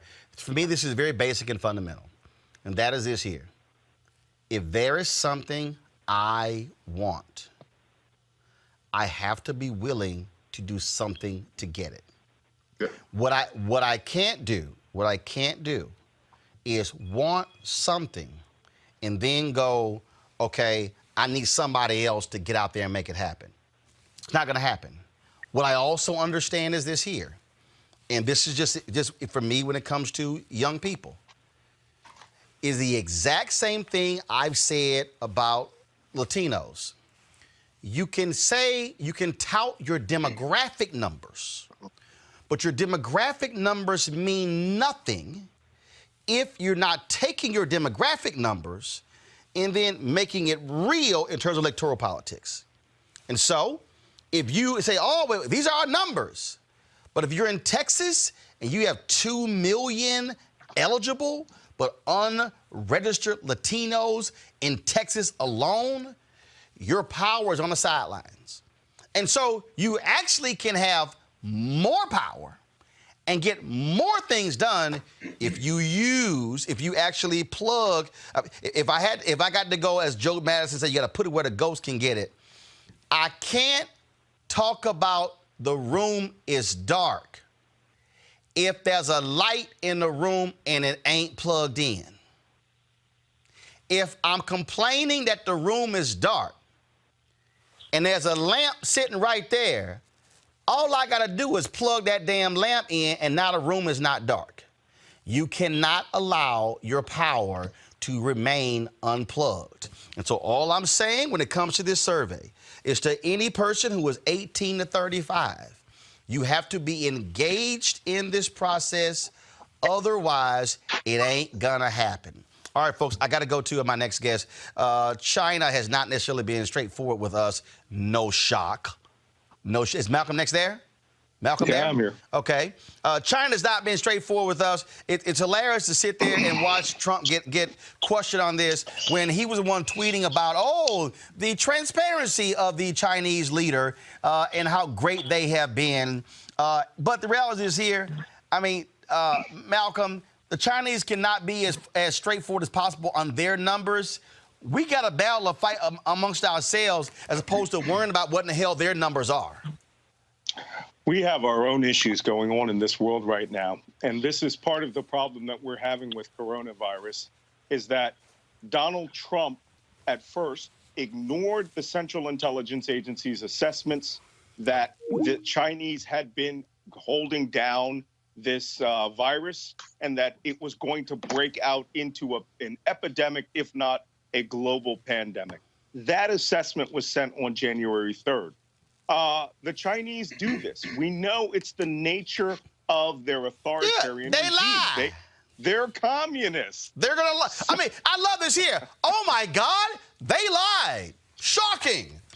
Yeah, but, Donald Trump always tries to play it both ways, right? He wants to suck up to President Xi so that he can be a power player in that world and keep the market stable, but at the same time come out and use racist terms.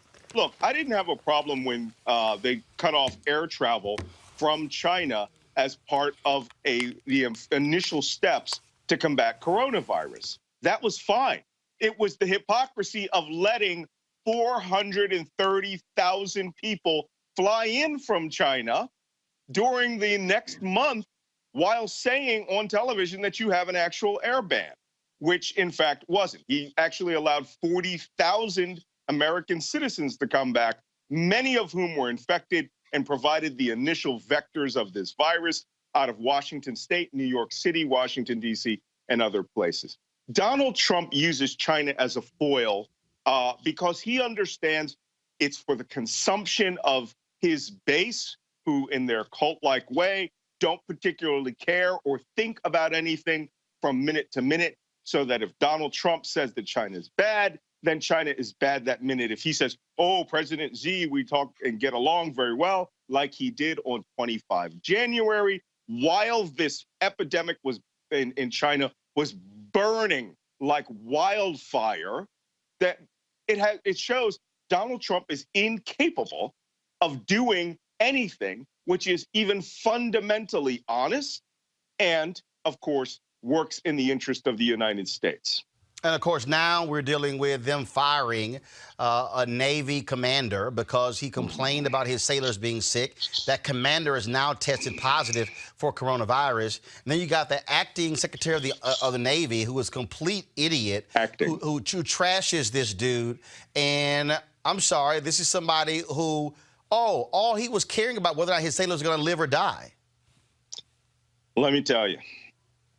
I am incensed over this issue. The last time I was this hot was when Donald Trump pardoned a war criminal and reinstated him back in the Navy at my rank, which is, the Navy Chiefs, which is a very, very honorable rank. It's very hard to get to. This guy had been stripped of that rank, then gave him back his trident so that he could retire with full honors and get his full benefits after being convicted in a military court-martial of several things and while accused of war crimes by his own team members. I was pretty hot at that time. I'm going to put this in context for your audience, for those of you who don't know. The Nance family started their service in the armed forces in 1864 when two brothers ran away from northern Alabama and joined the 111 U.S. Colored Troops. One of them, William Henry Nance, then left and joined the U.S. Navy to be a riverine warfare crewman in the Tennessee River Valley. There has been a Nance in the armed forces every day since then, right up to my niece, who is in the Navy now, who was in combat off of Yemen last year. I am a Navy senior chief. My dad was a Navy master chief. My brother was a Navy senior chief, and 4 other brothers were in the Navy, okay? We take the honor and service in the naval service very, very seriously. This man, the acting Secretary of the Navy, who got the job because the original Secretary of the Navy had some honor and was resigned, then fired by Donald Trump because he couldn't, in good conscience, put a war criminal back into his job. This is the man that took over. And his problem is he executed Donald Trump's hit on a captain who was looking out for 4,000 men and women who were about to be overcome by coronavirus on a vessel which was at sea. In the old days, they would just leave you at sea for 40 days and, let pestilence or smallpox or the plague go through your ship and let the people die. We don't do that anymore. But Donald Trump's response to this letter from the captain was to get him fired. And then once he was fired, when the crew showed their love for him by turning out thousands of them to see his departure from the vessel, Donald Trump got even more angry. And suddenly the acting Secretary of the Navy shows up down there, who, by the way, was a former very junior lieutenant who flew helicopters for a couple of years, then went to Wall Street, then became one of Donald Trump's biggest donors. This man went there to chew the crew out. Well, not really, but to disparage the beloved captain, to tell him that he had betrayed him as Secretary of the Navy personally, and that he was fired for good order and discipline and for disobeying or embarrassing the Navy. This is the man who was there during the reinstatement and rehonoring of a war criminal. So I don't want to hear this from Donald Trump that this was done because, it embarrassed the Navy and that it impacted good order and discipline. We are in a corrupt administration, and every one of these people are corrupt. This guy must resign. He shouldn't be in that job. It's just disgraceful. Couldn't say it better than that, folks. Malcolm Nance is the author of the book, The Plot to Betray America. If you don't have your copy, you want to get it because all this stuff that's gone down, well, he actually called it before it actually happened. So you might want to pay attention. Malcolm Nance, man, I appreciate it. Thanks a lot. My pleasure. All right, folks, we're talking about how to keep you healthy as we're all staying at home. We've got people who are eating all day, sleeping all day. A lot of us have no idea what day it is, what's going on. In fact, some people are going like, well, today's Monday. They thought it was Wednesday or Thursday. So it's all been thrown off. So my man, Cootie Mack, a fitness philosopher at Be Your Best Daily, he joins us right now to help us out with some questions to my panel. Y'all get ready for some of your questions. I know y'all at home, just like me, trying to figure out how can you not walk into the kitchen. Cootie Mack, what up? Hey, what's happening, man? How are you? All right, man, this is real stressful for a whole bunch of people because, again, your whole schedule has been totally disrupted.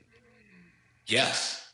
I mean, absolutely. And, first of all, it's great to be back in the saddle. Great to see you. It's unfortunate the circumstance that we find ourselves seeing each other is that we're in this pandemic, like you said, and everybody's been all disrupted, and some people have been directly impacted. I have friends that actually are COVID positive, so praying for them. But for the rest of us, we've got to figure out how to sort ourselves within the midst of this unprecedented change, and we've got to make sure that we attack the day with the proper philosophies. We got to make sure that we are fueling ourselves properly, and we got to make sure that we're doing the things to keep ourselves fit. So, all right, so where do we start? I mean, because, look, I gained weight, I've lost weight, I gained a couple back, now we're trying to lose it again. You sort of have these fluctuations because, frankly, your whole routine, first of all, if you're going into work, doing whatever, you typically are moving more, you're sheltered in place, you're really more sedentary, and so your whole being changes now. That is true. That is true. So the first thing I recommend for everybody to do is just, again, adopt the philosophy for the day. Whether if you're spiritual, religious, pray. If you just want to meditate, you can go on YouTube and find a 5-minute meditation. Just succumb yourself to that 5 minutes, or just simply breathe. But start the day off intentionally with the intention that you're going to do your best to be your best. From there, it's going to be about how you fuel yourself. Because giving yourself the proper food, giving yourself some hydration in the very least. For some people, Drinking water is a revolutionary concept as far as it being the primary beverage. But drink some water, find a fruit, find a vegetable if you're not someone who's into that. I know like with you, last time I saw you, apples were the things that we were adopting. Dog, that's it. Look, I ain't look. I do apples. I do grapes. I do strawberries. But I'm just saying. But part of that also again is but you have to force the routine because the reality is you're not used to being at home 24 hours. Exactly. So one thing you can do is break the day up into maybe 2 to 3 hour segments where you say, okay, I'm going to look at what I'm going to do for the next 3 hours. I'm going to make sure that I accomplish something that I need to get accomplished in terms of a task, whether it's work or for your kids, they're studying, or even something around the house that's just been dying to get done, like the lawn or reorganization. Then give yourself 30 minutes to move around, do some exercises, and we can talk about that in a minute. And then make sure you're eating something that will help feed you and pay you back, not junk food. So in terms of going shopping, you want to make sure, again, if it's only one fruit and one vegetable, buy those in abundance. But like you just said, last time I saw you, it was just an apple. Now we're talking apples, grapes, strawberries. That's awesome. Get some food that actually helps you throughout the day. All right, so first of all, let's go to my panel, Eugene. Eugene, how are you dealing with this, being diabetic? What kind of questions do you have for Cootie Mac? Actually, my question was going to be, what foods actually could help, keep the metabolism boosted. For me, I'm still doing everything I was doing before the quarantine. I largely work from home. I have a home office, so it's kind of hasn't been too dramatic of a lifestyle change. But my one question would be, if I were to add anything. Like what to add to boost metabolism. All right, Cootie Mac, go ahead.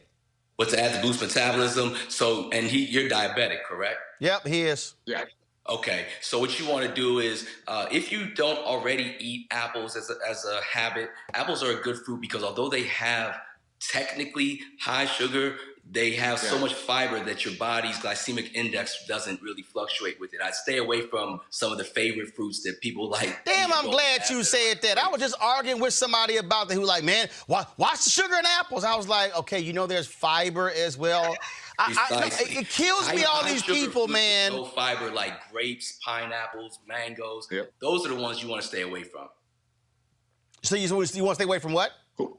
Appreciate it. So pineapples, grapes, mangoes, fruits that we like, but those are not as great for diabetics. But if you're talking apples, if you're talking melons, if you're talking berries, that's more along the spectrum that you want to be dealing with. So watermelon? Watermelon is great. Cantaloupe, melon. Cantaloupe is awesome. All right, cool. All right, Cleo, what's your question? Well, this brother taught me a lot when I last saw him, in terms of what to eat and how to reduce sugar and eat food that had living enzymes, blah, blah, blah. So I've been following his methods and I've been doing pretty well. Good. My concern now is basically having to be home so much is my schedule was very, very busy and I was very active and walking and doing things, which is why I stay in decent shape. But now I saw some toffee almond chocolate. It looked real good because of the relative complacency my body is in, and I don't have enough experiences to make me actively do what I know what I need to do. See, that's the problem. First of all, I intellectually know what to do. If it's not keeping the emotions and the intellects in synthesis. If it wasn't in your house, you wouldn't see it. Cootie Mac, go ahead. Roland made a great point. Try to get that stuff out of the house. But even with that, what you want to do is, like you're talking about emotion and intellect, but the will it really starts biologically. If your body has what it needs to start, then you won't need to supplement it with sugar or anything else. So that's why it's crucial, like I said, to start the day off intentionally with nutrition. Protein is a good way to start. If you don't have an aversion to dairy, something like 2% Greek yogurt, snacks like nuts and seeds, peanut butter, that's whole peanut butter.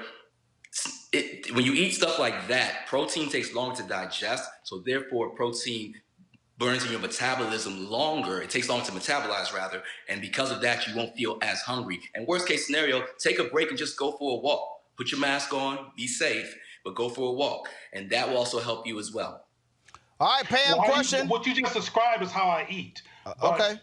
Yes, the only how issue you eat. I want to mention is having to be more intentional, as you said, because being relatively bored compared to a previously go for broke schedule, it can make you want to be less bored and buy some almond toffee chocolate. Right. So that's the whole thing. A lot of people and Roland was will eat out correct. of If it's not boredom. in your house. Correct. A lot of people will eat out of boredom, and what I need you to do is eat healthy with intention on the outset. Attack it. Be on the offensive with your nutrition, and that will help you. That will help you avoid the temptation of sugar. You're right. Thank you. All right, Cootie Mac. Final comments. Final comments. So like I said, attack the day with a proper philosophy. Make sure that you check out my Friday finishers on Instagram at Cootie Mac, Kutimack. I've got a bunch of exercises, especially since the pandemic has hit, that don't require any equipment, that anybody of any fitness level can do. There's modifications, and I've got you. You can hit me, bybdfitness.com. I've got plenty of information like this and more, and I'm here to help you. I want you to get through this pandemic safely. All right, then. Cootie Mac, man, I appreciate it. Thanks a lot. Man, it's good to be back. Good to see you. See you next time. All right, we'll do it again. All right, folks. Here's the deal here. So we were on social media last week, and I saw this amazing story. And so folks were cooped up in the house, if you will, and these two gents. They are roommates, and you know what? They were they're in the band. They wanted to help the people, so they literally walked around their neighborhood in St. Louis, and one of the neighbors shot this video.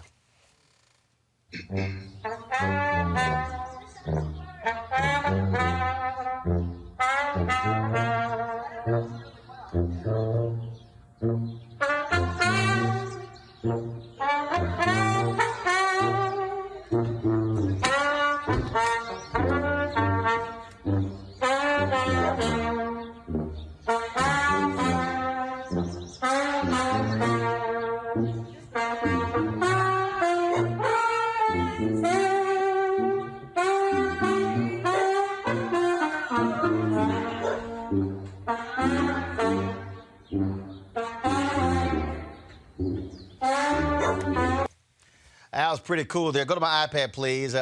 This Dominique Burton is the brother who is on the left. Dominique he's a graduate of Prairie View A&M University, was in the band there at Prairie View. Benjamin Kosberg is on the right. That's his roommate. And so you can go back to, that's what they did. So the St. Louis newspaper did a story on them, and they said that, look, they were just tired of being in the house, cooped up, and they wanted to bring some joy, and they literally, folks, just walked all around their neighborhood, playing different music, playing second line music, and trading instruments. One played the trombone, one played the tuba, then they switch. And so they said they couldn't go a long way because that tuba was a wee bit heavy. Also, folks, this video here was posted, the singer Tony Terry. And so Tony was out with his wife, and they were walking, practicing safe distancing. They looked up, and all of a sudden, they see a couple getting married, and the only people who were there was the person who was officiating the service and the couple who got married. And so Tony Terry said, let me go ahead and bless them with their first dance. Watch this. When I'm with you,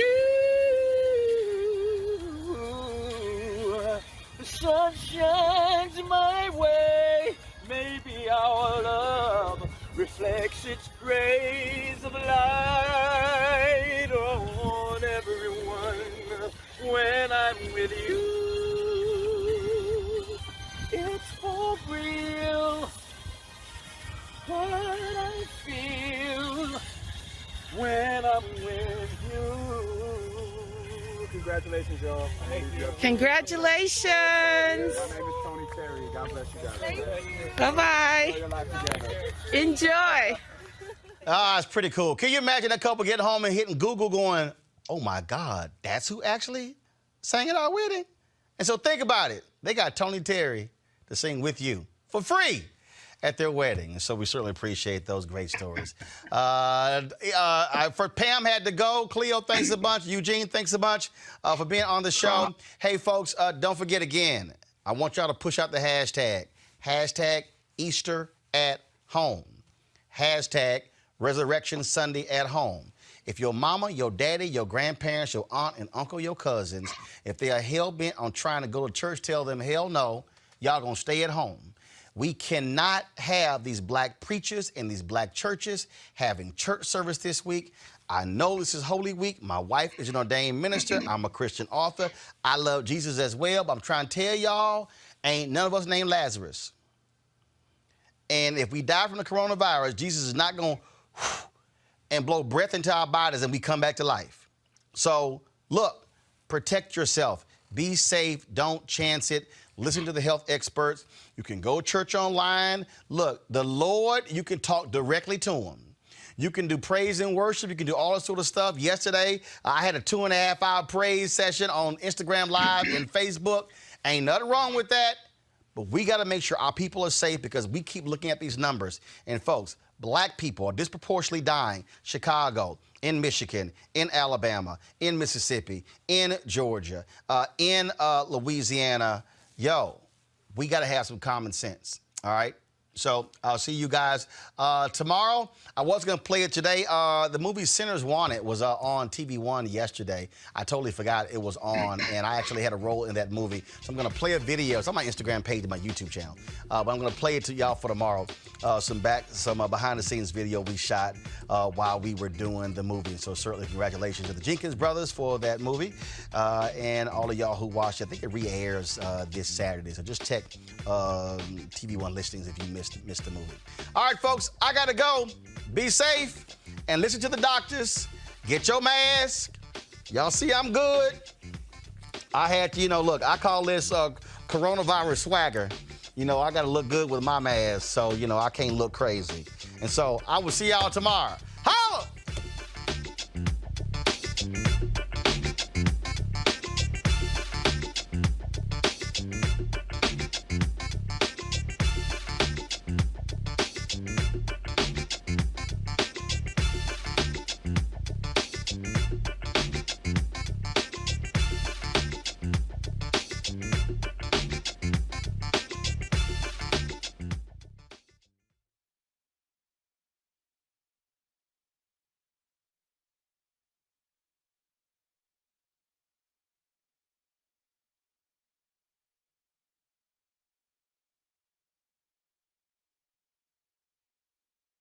You want to check out Roland Martin Unfiltered? YouTube.com/Roland S. Martin. And subscribe to our YouTube channel. There's only one daily digital show out here that keeps it black and keep it real. It's Roland Martin Unfiltered. See that name right there? Roland Martin Unfiltered. Like, share, and subscribe to our YouTube channel. That's YouTube.com/Roland S. Martin. And don't forget to turn on your notifications so when we go live, you'll know it. Hey everybody, this is your man Fred Hammond, and you're watching Roland Martin, my man, Unfiltered. Hi, this is Essence Atkins, and you're watching Roland Martin Unfiltered. Hey yo, Peace World, what's going on? It's the Love King of R&B, Raheem Devon, and you're watching Roland Martin Unfiltered. Hi, my name is Brescia Webb, and you're watching Roland Martin Unfiltered. Ow. Well, I like a nice filter usually, but we can be unfiltered. What's going on? This is Tobias Trevelyan, and if you're ready, you are listening to and you are watching Roland Martin Unfiltered. What's up? I'm Lance Gross, and you're watching Roland Martin Unfiltered. Hi, this is Cheryl Lee Ralph, and you are watching Roland Martin Unfiltered. I mean, could it be any other way? Really? It's Roland Martin.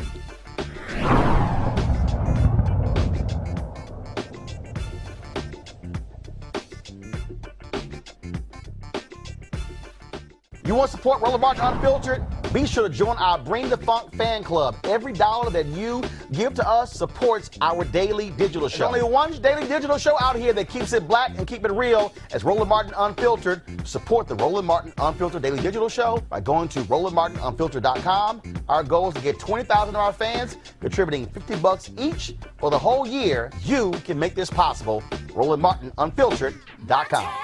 Hey fam, want to check out Roland Martin Unfiltered, the blackest show on all of digital, cable, and broadcast. Check out our audio podcast. There's only one daily digital show out here that keeps it black and keep it real. It's Roland Martin Unfiltered. Press play.